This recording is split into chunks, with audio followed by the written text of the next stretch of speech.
जय जगन्नाथ बापी मोर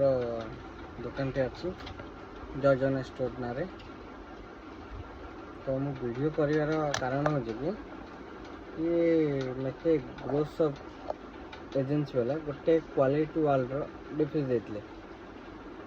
डिफ्रिज देला बेले 1450 टंका मोटू ट्रांसपोर्टर फीस नहीं नेवा पर फ्रिज चलता किसी प्रोब्लेम नाला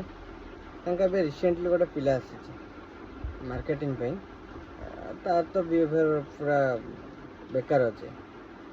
तो तार कथा तार कहर जो पूरा बेकार। तो जे भी तो डीलिंग करते जानते मु सत कहूँ मिछ कहूँ तापर आज आसिक बिहेव खराब कला सीधा कहले भाई तू बिहेव जब सम्मान दबु सम्मान पाइबु ताल तू आम ते बिहेव खराब करनी तू आराम से ठिया हो आम गोटे कस्टमर कि दुटा कस्टमर थे विदा आम तो सहित आराम से कथा ना कि कस्टमर छाड़ी तो साथ कथा तू आसीचु बिजनेस तो टे कोऑपरेट कर एति कथार तार जी बुझाबुझी कर प्रायतः नाटा अरुण कुमार स्वामी बोधे प्रायतः नाटा मैंने मु डाउट्रे अच्छे। तो से कथा है कौन कथा है के जाने जानी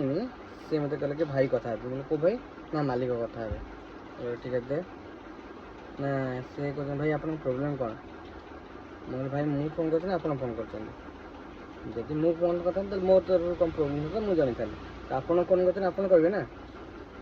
आपण फ्रिज्रे जो से फ्रिज्रे आम फ्रिज्रे आप अमूल्य आइसक्रीम रखुच्च रखुचे पिला भी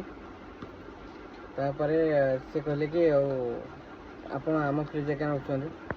कहले मोर 10 टंकिया कौन मोर दरकार अच्छे 15टा आप देवे 2टा 3टा देवे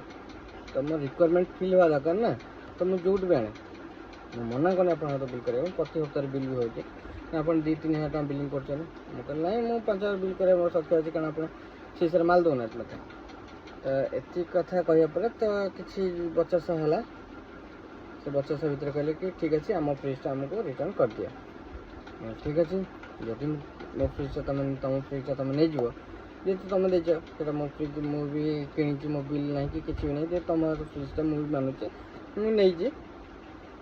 जदि तुम फ्रिजटा नहीं जीव ताले मत गोटे अंडरटेकिंग लिखी दिखाँ अंडरटेकिंग लिखी दिया कि मो फ्रिजटा ये अच्छे नहीं जी आ डॉक्यूमेंटा मो फेरदेव भाई डॉक्यूमेंट फेरना टोटाल मना कले डॉक्यूमेंट फेरेबेनी तापर